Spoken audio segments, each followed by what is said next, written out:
자, 식사 맛있게 하셨죠? 예, 가장 졸리는 시간이니까 여러분 졸지 않으시도록 옆 사람 자는지 안 자는지 잘 보시고 예, 너무 세게 꼬집으면 또 멍들 수 있으니까 예, 살짝 찔러주시. 네, 두 번째 우리 시간은 이번엔 제가 다른 책을 하나 들고 왔어요. 이번에는 조앤 치티스터라고 들어보셨어요? 미국에서 가장 유명한 수녀님이신데 이렇게 우리 한국 신자분들은 미국에서 유명해도 잘 모르시더라고요. 이 수녀님 상당히 유명한 수녀님이에요. 전 세계의 수녀님 중에 거의 가장 유명한 한국에는 이혜인 수녀님 같은 분이에요. 네, 이혜인 수녀님은 다 아시죠? 이분이 그런 분이에요. 책도 엄청 많이 내시고 그 조앤 치티스터. 치티스터. 예. 그러니까 조앤이 이름이고 치티스터가 그 성이시겠죠, 그렇죠? 예, 이 수녀님이 1936년생이세요. 교황님하고 같으세요. 예. 베네딕토회 수녀님이시고 40년 동안 평화, 인권, 여성, 교회 쇄신을 주제로 세계적인 강연자이시고 유명한 영성 작가이시고 미국 베네딕토 여자수도협회 회장직을 역임하시고 미국 여자수도회 지도회 대표도 하시고 현재는 현대 종교연구소인 베넷 비전의 이사이시고 유엔 산하 세계평화 여성지도자회 공동의장이시고 50권 이상의 저서를 발간하셨고 한국에 소개된 책은 시련 그 특별한 은혜, 내 가슴에 문을 열다, 세월이 주는 선물, 무엇을 위해 아침에 일어나는가, 조앤 수녀님의 동물 친구들 등이 있다고 합니다. 그러니까 이분이 한국 책만 이렇게 몇 개, 제가 오늘 들고 온 건 모든 일에는 때가 있다라는 이 코엘렛 앞부분을 이제 수녀님 해설하신 건데 영어로는 50권 넘는 책이 있는 거예요. 여러분이 나중에 조앤 치티스터 검색해 보시면 영어 책 쫙 뜨고 이제 한국 책도 몇 개 뜨겠죠. 지금 번역된 것만 해도 한 대여섯 개는 되는 것 같네요. 이것도 예. 번역문이에요? 원문이에요? 한글. 예, 그 제가 아까부터 한국 책 인터넷으로 살 수 있다고. 지금 적힌 것도 한국말이잖아요. 모든 일에는 때가 있다. 예, 영어 없잖아요. 당연히 영어 책은 당연히 있고요. 예, 영어로 보실 분은 영어로 보시고,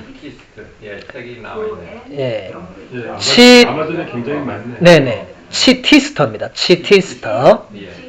네, 아까 그 임만희 신부님도 이름이 되게 어렵더니 이 수녀님도 이름이 좀 어렵네요. 치티스터. 이런 성은 잘 안 쓰는데 그렇죠? 예. 미국 이름이 미국 이름이니까. 아무튼 이 수녀님이 이제 이 모든 일에는 때가 있다. 이 책은 좀 종교적 색채, 제목은 뭐 코엘렛이지만 내용은 좀 종교적 색채를 굉장히 옅게 하고 일반인들이 그냥 누구나 읽을 수 있게, 그러니까 쉽게 쓴 거예요. 아까 임만희 신부님은 기도에 대해서 영적인 삶에, 이거는 신자 아닌 사람 그런 책 못 읽죠. 근데 이 책은 그 조앤 수녀님이 좀 일반인들도 좀 읽을 수 있도록 아주 그냥 쉽게 이렇게 최대한 종교적인 색채를 빼고 그냥 편안하게 수필같이 쓴 책인데 이분이 워낙 깊이가 있으시니까 지금부터 내용을 같이 보도록 하겠습니다. 수녀님께서 쓴 책 본문을 제가 또 읽고 같이 나눠보도록 할게요. 인간의 마음속에 생각과 질문과 가능성을 심는 것은 불모지에 씨를 뿌리는 것처럼 엄청난 손해를 각오해야 하는 외로운 도덕적 의무입니다. 사실 씨 뿌리는 사람은 자신의 삶이 얼마나 가치 있는지 모를 수도 있습니다. 탈무드는 이렇게 가르칩니다. 자신이 하는 일에 대해서 충분히 숙고하지 않는 사람은 그 결과를 보려고 조급해한다. 네, 지금 뭐 종교적인 얘기는 별로 없죠, 그죠? 그냥 일반적으로 우리가 생각해 볼 수 있는 내용인데, 자, 인간의 마음속에 생각과 질문과 가능성을 심는다. 그러니까 우리가 스스로 뭔가를 생각하고 스스로 질문을 던지고 스스로 가능성을 발견하고 이제 이런 것들이 굉장히 힘들고 고통스럽고 어렵고 외롭고 그래서 사람들이 피하려고 안 하려고 그런 거라는 거예요. 저도 로마에서 혼자 공부할 때 공부 자체가 힘든 것도 물론 있죠. 왜냐하면 이 고대어 뭐 서양말 하여튼 한국말 빼고 다 봐야 되니까. 저는 한국말 제일 잘하는데 근데 그게 문제가 아니고 끊임없이 공부 좀 하다 보면 이거 해서 뭐하나 이런 생각이 계속 오니까 하다가도 그래 내가 이거 해서 뭐하지? 뭐 나중에 내가 뭐 이거 가지고 뭐 상 받나 뭐 누가 돈을 주나 누가 칭찬을 하나 이런 생각이 하루에도 막 수백 번씩 공부만 하려고 하면 야 너 그거 열심히 해봤자 아무 소용없다. 이런 생각이 올라오는 거예요. 하기 싫죠 그러면.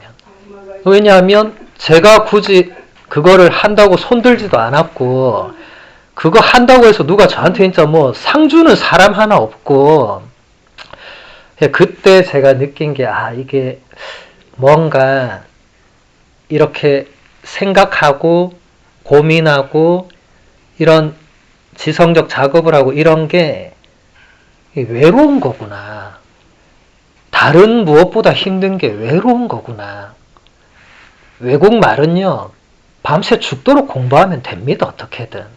그런데 혼자서 그 어떤 감당해야 되는 그 외로움의 무게는 그냥 사람이 혼자 있다고 외롭다 이 차원이 아니고 그 길을 걸어가야만 하는 사람이 혼자 감당해야 되는 그 무게가 있는 거예요. 예수님도 그런 말씀을 하셨잖아요. 참새도 집이 있고 여우들도 굴이 있는데 사람의 아들 본인이시죠. 예수님 자신은 머리를 기댈 곳조차 없다 이렇게 말씀하셨어요. 12명이 옆에 같이 있는데 제자들이 듣고 얼마나 속상했겠어요. 아니 우리가 옆에 있는데 우리가 도움이 안 되나 보다. 인간적으로 그렇게 생각할 수 있지만 그런 뉘앙스가 아니고 예수님이 혼자서 감당해야 되는 그 길에서 오는 그 무게와 힘겨움과 외로움이 있는 거예요. 여러분도 다 마찬가지죠. 여러분이 이때까지 인생을 7, 80년 살아오셨지만 같이 해왔지만 혼자서 감당해온 부분도 엄청 컸죠. 그죠? 그것을 지금 조엔 수녀님이 얘기하시면서 이게 조엔 수녀님도 여성의 몸으로 수도자의 몸으로 이렇게 많은 일을 하면서 힘 안 들었겠어요? 여성이 지금 이렇게 지위가 올라간 게 불과 얼마 전인데 조엔 수녀님 36년생이면 그때만 해도 여성은 차별 심하게 받을 때고 투표권도 있었는지 없었는지 잘 모를 때고 그런데 수녀님이 이렇게까지 오기까지 얼마나 많은 어려움을 겪었겠습니까? 그래서 그게 외로운 도덕적 의무인데 그리고 씨를 뿌리는 사람은 자신의 삶이 얼마나 가치 있는지 모를 수 있다. 제가 지금 여러분 앞에서 피정 강의를 하고 있습니다. 제가 로마에서 그렇게 외롭고 처절하게 공부하지 않았으면 제가 이 자리에 설 수 없었겠죠. 아무도 저한테 신부님 강의 좀 해주세요 이런 말 안 했겠죠. 근데 제가 로마에서 그렇게 공부를 했으니까 갔다 오니까 사람들이 저한테 로마 갔다 왔으면 강의 좀 해주세요 이렇게 하는 거예요. 제가 로마에 있을 때는 로마 이후의 삶에 대해서 한 번도 생각한 적이 없거든요. 생각할 틈이 없었죠. 공부하기도 힘들어 죽겠는데 무슨 로마 이후에 내가 뭐 어디 가서 미국 가서 그리니치 가서 강의를 하고 무슨 그런 생각을 하겠어요. 근데 요즘 제가 비행기 타고 강의하러 다니잖아요. 그래서 제가 원하는 어떤 삶의 방향은 아닐지라도 그게 씨를 뿌린 것의 이제 결과물, 어떤 열매를 맺는 거죠. 물론 제가 여러분들한테 로마에서 배운 거 한 번도 강의한 적 없습니다. 제가 배운 거 와서 강의하면 다음부터 저 안 부르더라고요. 신부님 이제 우리하고는 다음부터는 안 봐도 되겠습니다. 왜 저러시지 이렇게 생각했어요. 다른 신부님한테 얘기했더니 그런 거 하면 안 된다고. 신자들이 그런 거 어려운 거 안 좋아한다고. 그 고대어 이런 거 좀 쓰지 말라고. 그래서 배착이 거기 있었구나. 예, 여기 다행히 지금 칠판이 없잖아요. 제가 칠판만 있으면 그리스 라틴을 막 썼거든요. 그러니까 그 다음부터 강의 요청 안 해요. 이제. 힘든 거예요. 그리스 라틴어를 알아보지도 못하는데 그거 가지고 제가 계속 설명하고 저는 이제 그게 제 전공이니까 신난 거예요. 제가 로마에서 7년 동안 공부한 게 그거니까 막 신난데 신자들 표정은 막 괴로움에 이제 빠져있는.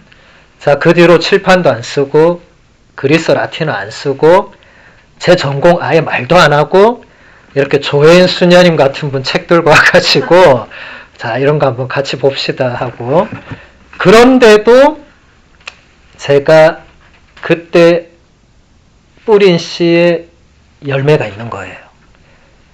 제가 그때 정말 혼자서 생각하고 묵상하고 고민했던 것, 저 혼자서 버티고 견뎌야 했던 것, 이제 이런 것들이 쌓이고 숙성되니까 제가 이제 제 전공 아닌 책을 읽어도 이게 이 말이구나. 제가 먼저 이해를 해요. 그리고 이걸 가지고 신자들한테 가서 다시 설명해요. 왜냐면 이분들이 저보다 훨씬 뛰어난 분들이죠. 저보다 일단 연세도 많고 저보다 먼저 공부하셨고 먼저 수도 생활하셨고. 근데 제가 이제 공부를 이제 어느 정도 계속 하다 보니까 저는 이제 웬만한 책을 읽으면 이게 이해가 돼. 무슨 말인지. 이분 이 말을 하려는 거구나. 이걸 내가 가서 말해주면 되겠구나. 신자분들이 책을 다 읽기도 어렵고 또 읽어도 어려워 하시니까 그러니까 이제 제가 강의 때 그런 걸 설명하죠. 제 전공도 아닌데 조금 조심스럽긴 하죠. 제 전공도 아닌데. 근데 지금 강의하는 내용은 뭐 전공적인 내용이 하나도 없는 거예요. 다 일반적인 거잖아요. 그러니까 여기도 보면 탈무드라는 뭐 책은 다 아시죠, 그죠? 거기서 자신이 하는 일에 대해서 충분히 숙고하지 않는 사람은 그 결과를 보려고 조급해한다. 탈무드는 지금 두 가지를 말해요. 먼저 자신이 하고 있는 일에 대해서 충분히 숙고를 해야 된다. 내가 지금 뭐 하고 있나? 여러분 그런 생각들 잘 안 해보실 건데 전 로마에서 가끔씩 그런 생각 했거든요. 내가 여기서 지금 뭐 하고 있나? 스스로에게 질문을 던지는 거예요. 답을 아무도 안 해줍니다. 그럼 스스로 답을 찾는 거예요. 나 공부하고 있지. 그럼 그 다음 질문이 나올 수밖에 없어요. 너 왜 여기서 공부하고 있어? 나 주교님이 시켜서. 넌 주교님이 시키면 그냥 다 하니?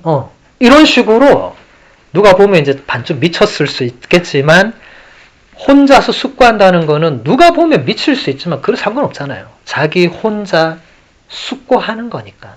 근데 그렇게 하다 보면 점점 생각이 근원적인 곳으로 깊은 곳으로 가게 되어 있습니다. 왜 주교님께서 나를 여기 보내셨을까? 그리고 왜 나는 순명해야 될까? 그리고 지금 이 시간과 공부가 미래의 교회에 어떤 영향을 줄까? 이런 작업들이 혼자서 하니까 힘들고 외롭고 답도 없고 그렇지만 그런 것들이 결과로 나오면은 열매를 맺는 거죠. 그리고 결과를 보려고 조급해해서는 안 된다.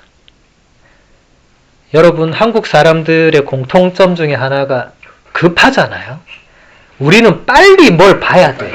빨리. 내가 뭐 했으면 빨리 나와야 돼. 우리 지금 조카애가 2살인데 제일 처음 배운 말이 빨리빨리입니다. 하도 엄마 아빠가 빨리빨리 할까 얘가 입 열자마자 빨리빨리. 그만큼 한국 사람은 그게 뭔지도 모르잖아요. 그 꼬마애는 무슨 의미인지 몰라. 근데 입에 붙은 거예요. 빨리빨리. 예. 근데 이게 영성생활, 기도생활, 그리고 자신을 돌아보고 숙고하고 묵상하고 이런 데는 대단히 좋지 않다. 여러분, 사도 바오로가 미래의 가톨릭교회가 이렇게 될 줄 알고 그 시대에 그렇게 혼자서 2발로 걸어 다니면서 온 그 서아시아, 중앙아시아, 나중에 로마까지 그 결과를 알고 있겠어요? 바오로 사도는 결과를 보지도 못했고 심지어 예측도 못했어요. 그리고 바오로 사도는 솔직히 가는 데마다 실패했어요. 사람들이 비웃고 저 미쳤구나 손가락질하고. 바오로 사도는 살아있을 때 만족하는 결과물을 본 적이 없습니다. 그런데도 바오로 사도 그 서간을 읽어보면 나는 여기서 지금 뭐 받는 거를 생각하지 않고 나중에 하느님께 직접 나는 상을 받을 거기 때문에 지금의 그 시련은 아무것도 아니라고 생각한다고. 여러분 힘들고 지칠 때 바오로 서간들 한번 읽어보세요. 아무 서간이나 좋습니다. 정말로 큰 힘이 됩니다. 제가 로마에서 진짜 힘들고 지치고 다 때려치우고 싶을 때 바오로 서간을 읽고 바오로 대성당을 갔거든요. 바오로 대성당은 지금도 바오로 사도가 거기 묻혀 계시죠. 바오로 서간을 읽고 바오로 대성당에 가서 바오로 사도의 무덤 앞에 무릎을 꿇으면 눈물이 납니다. 물론 제 개인적인 체험이죠. 갔는데 눈물 한 방울 안 흘린 분도 계실 거예요. 그건 개개인마다 다르죠. 근데 저는 그때 왜 눈물이 났냐면 제가 힘들어서 그랬던 것도 있겠지만 바오로 사도가 어떤 마음이었을까가 느껴지니까 그게 굉장히 감동적이었어요. 그리고 돌아오면 제가 공부를 계속할 수 있었던 것은 제가 아무리 생각해도 제가 바오로 사도보다 힘든 삶을 살고 있지 않더라고요. 제가 로마에서 그토록 힘들었지만 내가 바오로 사도에 비하면 나는 진짜 힘든 것도 아니다. 항상 가면 그 생각을 하게 됐어요. 그러니까 다시 와서 또 공부하고. 그래서 저도 끝까지 갈 수 있었죠. 바오로 사도 아니었으면 저는 벌써 짐 싸가지고 주교님한테 편지 써서 주교님 저는 여기까지입니다. 죄송합니다. 살려주십시오. 하고 들어가서 그랬으면 이 자리에 저는 없었을 겁니다. 네, 아마도. 미국에 왔었어도 아무도 저한테 신부님 강의 좀 해주세요. 이런 말 안 했겠죠. 그래서 여러분들 조급할 때는 조심해야 됩니다. 한국 사람 성격상 스타일상 급하지만 이 영적인 삶에서는 그게 도움이 안 되는 경우가 많습니다. 특히 여러분 내가 이제 뭔가 하느님의 일을 열심히 해봐야지, 기도를 열심히 해야지, 성경을 열심히 읽어야지 이런 거 할 때 그 결과물이 정말 안 나오거든요. 기도를 열심히 3년을 해도 아무 변화가 없을 수 있어요. 그럼 또 때려치거든요. 아유 내가 3년이나 기도했는데 이게 안 되네. 여러분 3년 기도한 게 그게 긴 겁니까? 그게? 그 날수로 곱해봤자 얼마나 되는 1000 며칠밖에 더 돼요? 30년 몇십 년 기도한 분들도 아직도 기도가 잘 모르겠다 이러는데 3년 매일 기도했다고 뭐가 얻어지면은 그럼 모든 사제들 수도자들은 그거 뭐 하는 거예요? 그러면 어리석은 짓밖에 더 하는 거예요. 그게 아니라는 거예요. 그래서 여러분들이 다른 일들을 몰라도 그리고 다른 일에서도 조급한 것은 여러분 경험상으로도 급하면 일을 망친다는 걸 아마 여러분이 이제 경험상 체득했을 거야. 아, 급하게 하면 안 되는구나. 여러분, 밥을 급하게 먹으면 어떻게 됩니까? 체하죠. 뭐 너무 진리 아니에요? 여러분, 알면서도 근데 마시고 나면 급하게 먹고 체하고 또 정로 안 먹고 뭐 우리 그렇게 살잖아요. 그죠? 예. 근데 상식적으로는 다 압니다. 아, 급하게 뭘 하면 탈이 나는구나. 근데 한국 사람들이 그걸 잘 못 고쳐요. 이 유전자에 박혀 있는 것 같아요. 빨리빨리. 예. 그런데 제가 이태리 가서 가장 많이 들었던 말은 피아노. 이태리어로 피아노는 천천히입니다. 그러니까 영어로 하면 슬로우죠. 이태리 사람들은 제가 뭐 막 하면 항상 피아노. 예. 너 괜찮아. 내일도 있고 모레도 있고 항상 그런 얘기를 했어요. 그래서 저는 답답해 미치겠는데 걔네는 하나도 안 답답해요. 슈퍼에서 장 보고 이제 계산을 해야 되는데 줄을 어디까지 서 있어요. 저는 벌써 숨이 넘어가. 나 빨리 가서 이거 하고 공부해야 되는데 앞에 저 할머니가 저 판매원하고 아까부터 계속 얘기를 하는데 뒤에 사람들이 전부 가만히 있네. 근데 제가 이태리어만 잘했으면 달려가서 뭐라고 했을 건데 이태리어를 못하니까 또 저도 가만히 이렇게. 근데 그게 그런 삶의 여유가 왜 우리가 그런 여유가 없을까? 여러분, 삶은 여유 있는 게 좋습니다. 빡빡할수록 나중에 뭔가 후회가 남고, 저도 지나고 이렇게 로마를 생각해 보면 그때 조금만 더 여유를 가졌더라면 내가 정말 그 아름다운 도시에서 참 인생을 정말 이렇게 행복하게 저는 30대를 거기서 다 보냈는데 저는 30대 내내 거기가 너무 힘들었기 때문에 매일 언제 한국 가나 이 생각밖에 안 했어요. 지나고 나서 굉장히 후회가 많이 됐어요. 참 누군가는 평생 바티칸을 한 번도 못 가고 돌아가시는 분도 지구상의 대부분일 건데 저는 7년 동안 바티칸을 드나들었는데도 행복하기는커녕 언제 한국 가나, 언제 집에 가나, 공부는 언제 끝나나 맨날 연불려듯이 그러고 살았던 거예요. 지나고 보니 그렇게 살지 않았더라면 참 좋았을 건데 내가 참 많이 부족했구나.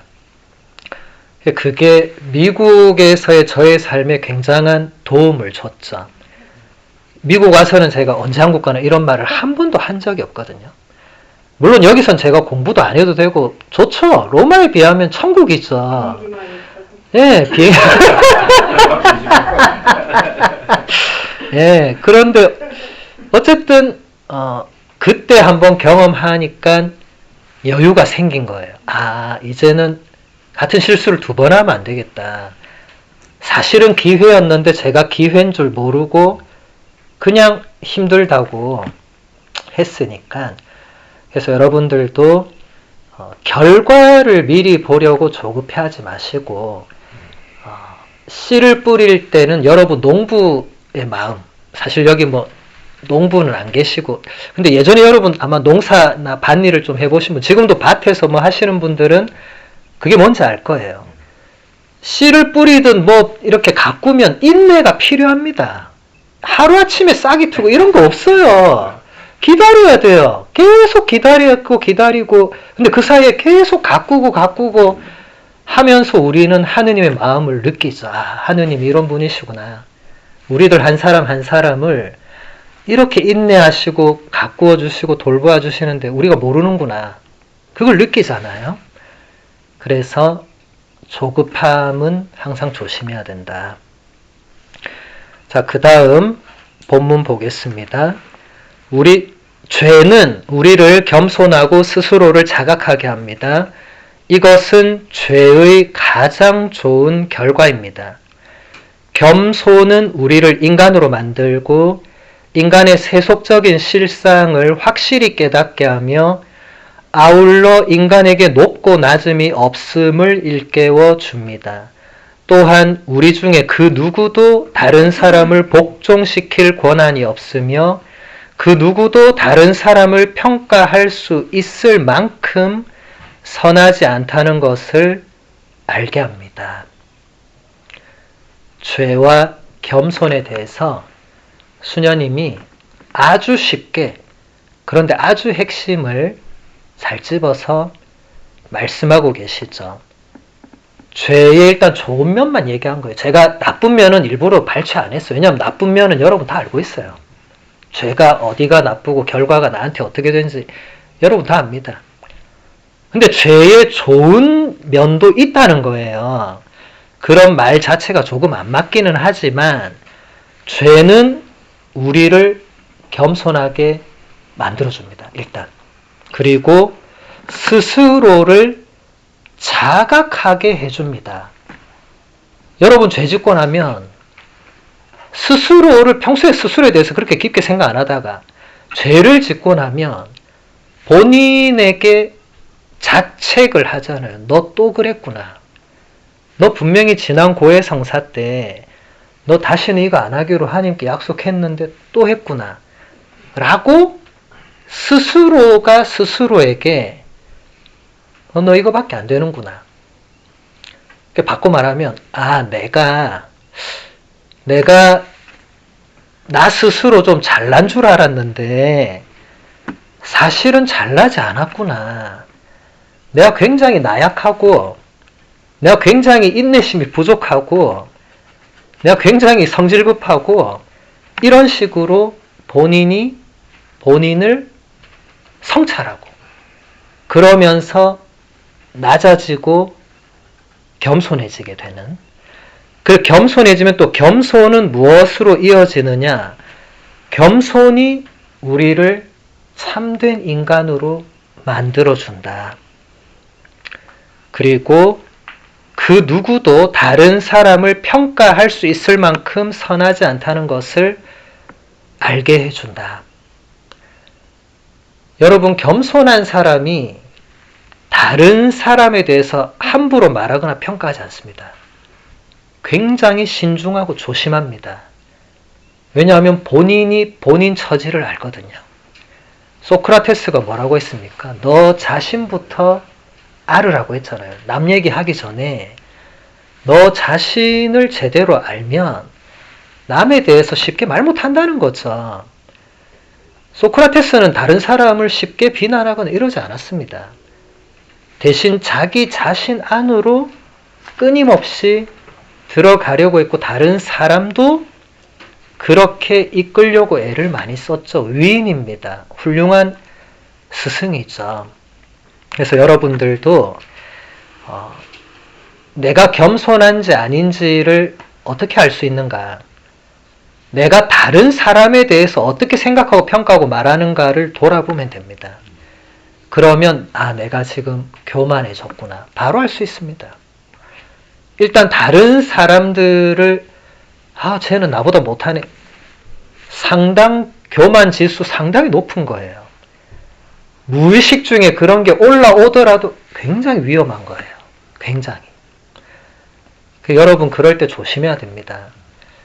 여러분 우리는 신앙인입니다. 사회적으로 학벌이나 지위가 높은 게 신앙심의 깊이와 아무 상관없거든요. 유학을 아무리 열심히 해도 평생 기도한 사람을 이겨낼 수 없습니다. 수도원에서 아무것도 못 배운 수도자가 훨씬 더 신앙의 깊이가 깊겠죠.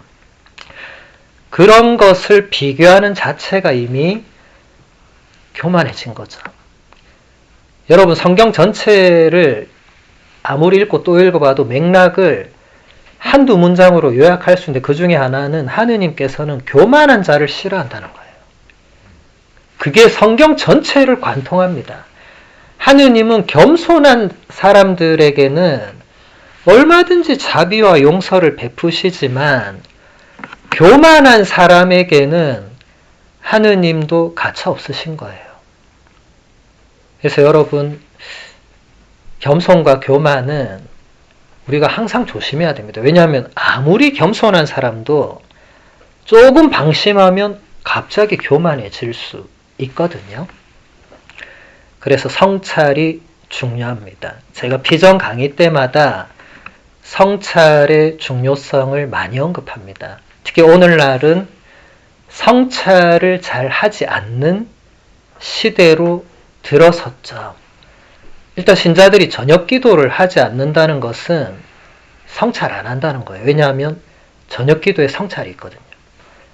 물론 저녁 기도를 하지 않고 성찰하는 신자가 있을 수는 있어요. 간혹 가다 제가 보긴 봤어요. 근데 제가 그분한테는 그럴 바엔 그냥 저녁 기도를 같이 해라. 성찰하는 시간보다 저녁 기도 시간이 훨씬 짧다. 같이 하셔라. 지금은 같이 잘 하신다고 합니다. 이게 무슨 의미냐. 이제 사람들이 자신을 돌아보지 않는다는 거예요. 자신을 안 보면 어디를 보겠습니까? 다른 사람이나 다른 뭔가를 보겠죠. 그런데 우리가 자신을 제대로 보지 않으면서 다른 사람이나 다른 사건이나 다른 사물을 제대로 볼 수 있겠는가? 없습니다. 예수님이 뭐라고 했어요? 너의 이웃, 혹은 다른 말로 너의 형제, 그러니까 남의 눈에 티가 있다고 네가 말하려면 그 말 하기 전에 네 눈에 대들보를 빼내라. 물론 성경에 들보라고 되어 있어요. 그 영어로 로그라고 되어 있어요. 그 통나무입니다. 통나무. 남의 눈에 티끌 요만한 거를 쟤 문제 있네 라고 네가 말하고 싶으면은 네 안에 이 통나무만한 문제가 있다고. 그거부터 보라고. 근데 인간이 자기 안에 있는 통나무 같은 이 산적한 문제는 보지 않거나 보지 못하면서 옆에 사람 그 아주 조그만 옥의 티를 탁 집어가지고 쟤는 저래서 안 된다고. 말을 내뱉는 순간 이제 여러분들이 이제 그런 말을 안 내뱉는 게 좋겠죠. 그래서 항상 그 탈무드든 꼭 우리 가톨릭 교회 경전이 아닌 인류의 지혜가 담긴 책들을 보면 공통적으로 하는 이 권고 중에 하나가 말을 하기 전에 한 번만 생각해라는 이런 비슷한 내용이 꼭 공통적으로 나와요. 말하기 전에 한 번만 생각해라. 한 번만. 그게 무슨 말이죠? 그 말을 하는 것이 과연 나와 너와 우리 모두에게 유익이 되는가? 그렇지 않은가? 여러분, 제가 이렇게 강의를 하기 위해서도요, 제가 공부만 하는 게 아니고 공부한 걸 여러분에게 얘기할 때 이걸 어느 정도까지 생각을 할 수밖에 없습니다. 제가 아까 얘기했잖아요. 그런 거 없이 처음에 강의했더니 그 뒤로 저하고 관계가 단절되더라고요. 그냥 하니까 이게 뭔가 문제가 있구나. 뭐가 문제였겠습니까? 제가 듣는 사람 입장을 전혀 고려하지 않고 제가 공부한 걸 들고 와서 막 설명을 하니까 사람들이 하나도 못 알아듣는 거예요. 신부님 무슨 말인지 하나도 모르겠다고. 제가 로마 유학 갔다 와서 초창기 한 6개월은 제가 어디 가서 강의하니까 끝나고 누가 살짝 와서 신부님 단 한 문장도 이해를 못했다고. 그래서 저는 저분이 한 시간 내내 주무셨나로 들었는데 몇 번 더 그런 말 듣고 나니까 네 가지 문제가 있구나. 그래서 제가 제 강의 녹음해서 집에서 들어봤어요. 들어보니까 내가 지금 이분들이 하나도 모르는 얘기만 하고 있네. 제가 들어도 저만 아는 얘기를 저 혼자 막 떠들고 있으니까 사람들이 저분이 로마는 갔다 온 거 알겠는데 로마와 바티칸은 알겠는데 나머지는 무슨 말을 하는지. 그때만 해도 제가 한국 온 지 얼마 안 됐으니까 한국말도 이태리식으로 막 하고 이러는 거예요. 이 서술어가 막 뒤바뀌고 막 저는 몰랐죠. 그래서 저도 그때 이게 말을 하기 전에 내용도 중요하지만 생각을 해야 되는구나. 특히 듣는 사람 입장에서 이걸 어떻게 듣고 어떻게 소화하고 또 가장 중요한 거는 여러분에게 뭐가 도움이 되는가를 고민했어야 되는데 제가 처음에는 고민 없었죠. 배운 거 전달해야 된다. 이 사명감에 불이 붙어가지고 근데 요즘은 제가 그런 실수를 범하지 않습니다. 예. 그래서 이런 책만 들고 오는 거예요. 제 책도 아니잖아요. 이 남의 책이잖아요. 예. 근데 이런 거 들고 오면 신자들이 좋아하더라고요. 예. 읽기도 편하시고, 제가 공부한 책 딱 들고 오잖아요. 다음부터 저를 부르지 않습니다. 2번 다시 부르지 않습니다.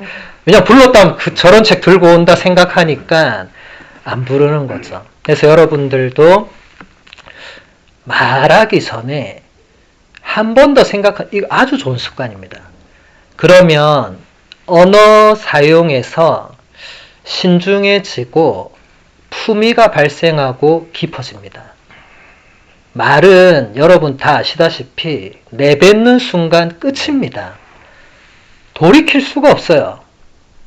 내뱉은 순간 실수였다 해도 들은 사람은 아니거든요. 들은 사람 뭐라고 생각했어요? 저거 실수 아니야. 그렇게 받아들이거든요. 그럼 끝입니다. 내가 실수였다 말 한들 소용없어요. 그래서 말하기 전에 생각하는 것. 그리고 말하지 않아야 될 때는 침묵하는 것. 여러분 예수님이 빌라도 앞에서 그리고 십자가의 길 내내 아무 말씀을 안 했어요. 우리 같으면 억울해서 말할 거 나는 죄 없고 나는 지금 바리사이들 저 대사제들이 모함해서 지금 걸린 거고 말해도 될 것 같은데 그분은 말을 하지 않습니다. 그런데 또 해야 될 말은 하시거든요. 예루살렘 부인들이 우시니까 울지 말라고 하세요. 예. 그리고 끝에 가서도 당신 할 말은 하세요. 근데 빌라도가 진리가 무엇이냐 물으니까 예수님이 아무 말을 안 해요. 여러분 예수님이 왜 침묵을 하셨을까? 이번 사순 때 여러분이 예수님의 침묵에 대해서 한번 잘 묵상해 보시면 앞으로 여러분들이 해야 될 말, 안 해야 될 말, 하고 싶은 말, 안 해도 될 말, 이런 것들을 조금 구별하고 또 말하기 전에 조금 더 신중하고, 예. 그게 여러분들의 품위에도 훨씬 도움이 되고, 말은 결국 사람을 드러내거든요. 사람은 말로 드러납니다. 다른 거 하나도 몰라도 그 사람 말하는 거 보면 그 사람을 어느 정도 우리가 알 수 있죠. 아, 저 사람 저 정도구나. 알 수 있죠. 물론 100% 몰라요. 우리끼리는 100%란 건 있을 수 없죠. 하느님만이 100% 아시고 우리끼리는 서로를 다 알 수 없지만 근데 말하는 거 보면 아, 저 사람은 저렇구나. 우리 이튼타운 신자들은 제가 이제 떠날 때가 되니까 신부님은 천상학자셨네요. 이렇게 얘기해요. 제가 별로 말도 안 했는데 제가 뭐 집에서 공부합니다. 그런 말 뭐 그렇게 하겠어요? 그런데 그냥 신자들이 그냥 학자시네요. 제가 보셨어요? 아무도 못 봤죠. 제가 혼자 공부하는데 누가 어떻게 보겠습니까? 뭐 CCTV를 달아놓지 않는 이상. 우리 성당 CCTV 없어요. 돈이 없어요. 그것도 돈이 있어야 달더라고요. 근데 제가 말하는 걸 들으면 신부님 그냥 일주일 내내 공부하시는 게 강론 때 그냥 드러나는 것 같다. 그렇게 얘기를 하세요. 그래서 그냥 그게 드러나는 거구나. 제가 그거를 드러내려고 해서가 아니고 그래서 여러분도 이 말이라는 게 나를 드러내고 상대방도 드러나고 그게 드러나는 어떤 도구가 되니까 드러낼 때는 여러분 신중해야 됩니다. 여러분 다른 사람한테 함부로 자신을 드러내 보이지 않잖아요. 여러분 부부라도 함부로 휴대폰 비밀번호를 공유하지 않잖아요. 신중하잖아요. 나를 드러낼 때는 신중하잖아요. 근데 말을 그냥 막 한다는 것은 그거는 굉장히 경솔한 방향일 수 있죠. 예. 나를 너무 드러내면 좋지 않습니다. 우리는 어느 정도는 서로가 서로에게 서로만의 공간이 필요합니다. 지켜줄 수 있어야 되고 그래서 말이 서로에게 공격의 수단이나 폭력의 수단이 되는 건 더더욱 안 좋은 방향이고 꼭 그게 아니더라도 내가 하는 말들이 듣는 상대방에게 어떤 영향을 미치는가를 생각하는 것은 매우 유익합니다. 조혜수녀님은 또 이렇게 얘기합니다. 우리는 혁명을 원하지만 익숙한 혁명만 원합니다. 새로운 세계를 요구하지만 너무 새롭지 않은 세계를 요구합니다. 우리 스스로가 미래를 볼 시력을 잃어버리도록 놔둡니다. 즉, 우리는 새롭게 다시 짓지 않는 것입니다. 다시 짓는 사람에게는 특별한 용기가 필요합니다. 그 사람은 잃어버리는 것도 감수해야 합니다. 다시 짓는다는 것이 무엇을 의미하는지, 어떤 모습과 결과를 만들어낼 것인지 전혀 짐작할 수 없기 때문입니다. 다시 짓는 사람은 그 과정에서 실패에 실패를 거듭하며 넘어지는 것을 각오해야 합니다. 제가 로마 유학할 때 한 3년쯤 됐을 때 혼자서 글을 쓴 적이 있어요. 제가 한 번씩 강의 때 공유도 했어요. 글의 제목이 안주함과 새로움이었어요. 제가 전에 여기 피정 때도 얘기했어요. 네. 간단하게 말씀드리면 제가 처음에는 너무 힘들어서 막 죽겠다고 했던 로마가 3년쯤 되니까 이게 모든 것이 익숙한 거예요. 이제 그냥 일어나서 기도하고 학교 가고 미사 드리고 혼자 공부하고 숙제하고 기도하고 잠들고 이 루틴이 딱 정해지니까 이제 어느 순간부터 제가 그 루틴 안에서 안주하는 저를 발견한 거예요. 제가 굉장히 놀랬거든요. 죽도록 힘들어할 때가 엊그제 갔던 네가 어느 순간 보니까 이거 생각보다 편하네 이러고 있는 거예요. 그러고는 거기서 안 나오려고 하는 거예요. 나만의 루틴 안에서 이 정도면 된다 라고 딱 나를 스스로 가두고 거기서 이제 편안하게, 이 인간의 기본 욕구입니다. 지금 조엔 수녀님이 그걸 얘기하는 거예요. 저도 그때 놀라서 글을 쓴 거고, 내가 이렇게 변하다니, 내가 이럴 줄은 꿈에도 몰랐는데 나도 이렇게 변하는구나. 제가 그때 크게 깨달은 교훈은 나 자신을 너무 믿어서는 안 되겠구나. 그리고 인간은 끊임없이 뭔가 안주하려는 이 본능적 습성이 있구나.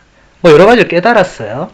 여기서 조연수님도 보세요. 우리는 새로운 세상을 요구하는데도 너무 새로운 거 말고 내가 좀 요 정도 되는 그 이상은 안 받아들인다는 거예요. 여러분, 예수님이 왔을 때를 생각해 보세요. 예수님이 왔을 때 사람들이 받았을 그 충격을 생각해 보세요. 특히 유대교에 열심했던 바리사이 율법학자 대사제들이 왜 예수님한테 그렇게 했을까 생각해 보세요. 사도 바오로가 회개하기 전에 어떻게 했는지 생각해 보세요. 그들이 볼 때 예수님은 문제가 많았던 거예요. 너무 새로우니까 감당이 안 되는 거예요. 예수님은 율법 규정을 하나도 폐기하지 않았습니다. 근데 그들이 볼 때 예수님이 율법 규정을 하나도 안 지키는 것처럼 보였어요. 그래서 그분들이 회의할 때마다 저 사람은 안식일을 안 지키니까 하느님에게서 온 사람이 아니라고. 그럼 또 어딘가에서 누가 얘기해요. 니코데모 같은 또 예수님을 지지했던 바리사이는 하느님에게서 오지 않았으면 어떻게 저런 기적이 일어나겠느냐. 또 이렇게 서로 막 갑론을박을 하죠. 근데 중요한 것은 그들은 예수님 말씀을 따를 때 새 포도주는 새 부대에 담아야 되는데 낡은 부대는 새 포도주를 담아낼 수가 없다고 하셨잖아요. 낡은 부대를 누구를 말하겠어요? 예수라는 이 인물을 받아들이지 못하는 모든 사람이 낡은 부대에 해당됩니다. 자, 그러면 여러분 각자가 한번 생각해 보세요. 나는 새 부대인가 낡은 부대인가 아니면 무엇인가? 예수 그리스도라는 새 포도주를 내가 담아내야 되는데 나는 어떻게 담고 있는가? 이번 사순 때 또 묵상해 보면 좋겠죠. 여기서 조연수님도 얘기하는 게 우리는 새롭게 다시 집을 지으려고 하지 않는다. 그러니까 한번 틀에 박히고 한번 안주하기 시작하면은 새로운 거 누가 옆에서 이거 해봐라 좋더라 안 하는 거예요. 그래 좋으면 네가 해. 나는 그냥 이렇게 살겠다. 특히 신앙인들이 그런 자기만의 틀이 강하더라고요. 주일 미사만 오는 분들에게 제가 매주 한번 해보실래요? 하면 신부님 저는 주일 미사 안 빠지는 걸로 천국 가겠습니다. 이렇게 얘기해요. 그래서 그걸로 천국 간다니까 제가 할 말은 없더라고요. 할 말은 없지만 물론 주일 미사 안 빠지니까 천국 갈 수 있겠죠. 근데 제가 레지오를 공부할 때는 그게 그분에게 뭔가 더 도움이 되니까 이왕 천국 가기 전에 성모님과 함께 걸어가면 좋겠다 이 얘기잖아요. 그죠? 근데 그분은 그냥 나는 주일 미사로 가겠다. 절대로 그 틀을 벗어나지 않습니다. 그래서 여러분 이 한 번 박힌 틀이나 고정관념, 어떤 선입견 이게 지금 제가 우스운 예를 들었지만 틀에 박힌 게 어디까지 영향을 주냐면 한 사람의 구원론에 지금 영향을 주잖아요. 내가 구원받고자 하는데 나는 구원받고자 하는 유일한 길로 주일 미사를 선택한 거예요. 다른 길은 다 노땡큐인 거예요. 이런 게 예수님께서 이런 게 위험하다고 얘기하신 거예요. 여러분 주일 미사만 참여하면 구원받는다는 게 어디 성경에 나오는 말입니까? 저는 한 번도 들어본 적이 없거든요. 물론 그분이 그렇게 믿으니까 그렇게 되겠지만 위험합니다. 그래서 여러분 너무 틀에 박혀있는 고정적인 어떤 사고방식이 내 안에 있다면 그것은 여러분들이 그것을 깨부수고 새로워질 수 있도록. 여러분 거위나 닭이 알을 낳잖아요.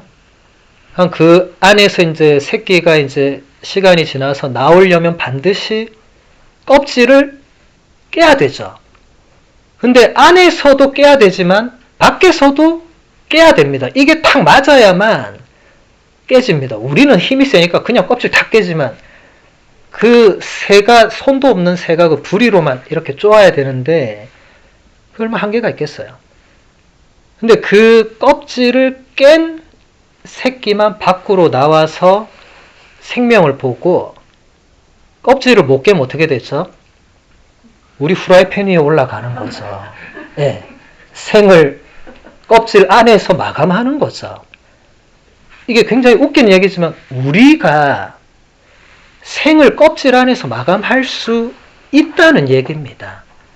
껍질을 깨는 행위를 하지 않을 수 있는 거예요. 그래서 여러분 특히 신앙인들이 제가 만났던 많은 신앙인들이 의외로 단단한 껍질로 자기를 딱 싸고 있는 걸 저는 많이 느꼈어요. 저는 주일 미사 하나, 저는 레지오 하나 이런 식으로 자기만의 구원론이 있더라고요. 저는 그건 좀 위험한데 열심히 하니까 별 말은 안 했지만 그게 여러분들도 여기 조연수녀님 얘기하는 것처럼 그게 어떤 행위냐면 스스로가 미래를 바라볼 수 있는 그런 능력을 잃어버리게 하고 그래서 특별한 용기로 잃어버리는 걸 감내하면서까지 새로워질 수 있도록 해야 된다는 거예요. 그런데 그 과정에서는 실패를 거듭하며 넘어지는 것도 각오해야 된다는 겁니다. 여러분 우리가 지금 다 직립보행을 다행히 하잖아요. 근데 우리가 여러분 갓난아기 때 기억은 안 나겠지만 우리가 갓난아기였을 때 기어 다닐 때 생각해 볼게요. 그 여러분 다 손주들 봤으니까 손주들이 어떻게 일어서는지 과정을 다 봤잖아요. 갓난아기들이 일어서는데 한 번에 벌떡 일어난 손주 있는 분 손 들어보세요. 우리 손주는요 한 방에 일어났다. 슈퍼맨의 후예다. 있을 수 없잖아요. 보통 어떻게 합니까? 일어나려고 애를 쓰고 넘어지고 일어나려고 넘어지고 이거 수천 번 반복해가지고 결국 일어나죠. 근데 그 갓난애가 일어나고 넘어지고 이걸 반복 안 했으면 평생 기어 다녔겠죠. 뱀도 아니고. 예. 근데 우리가 왜 신앙생활을 하면서는 평생 기어 다니는 게 나는 좋아요. 아우 신부님 저는 그게 좋아요. 일어나야 된다는데 아우 저는 그냥 이게 편해요. 맨날 기어 다녔어요. 이거랑 무슨 차이가 있는 거예요. 그렇죠? 일어서는 게 힘들겠죠. 기어 다니다가 기어 다닐 땐 팔다리를 4개를 쓰니까 얼마나 좋습니까? 근데 일어나려면 이제 이게 엄청난 행위죠, 이게. 근데 그렇게 하지 않으면 죽을 때까지 일어나지 못한다. 신앙도 마찬가지입니다. 뭔가 틀을 깨지 않으면, 특히 내가 정해놓은 틀을 넘어서지 않으면 우리의 신앙은 죽을 때까지 애기 걸음만 해서 그냥 아장아장 하다가 끝날 수 있죠. 그게 나쁘다는 게 아니라 안타깝다는 겁니다. 지금 조예수님도 안타까우니까 넘어지는 걸 각오하고라도 새로워질 수 있도록 그렇게 하자는 거죠. 그래서 오늘 강의는 여기서 마치고 잠깐 쉬셨다가 3시 이사 하도록 할게요. 그 사이에 혹시 뭐 고해성 사실 분은 여기 중간방에 제가 있을 테니까 오시면 되겠습니다. 영광이 성부와 성자와 성령께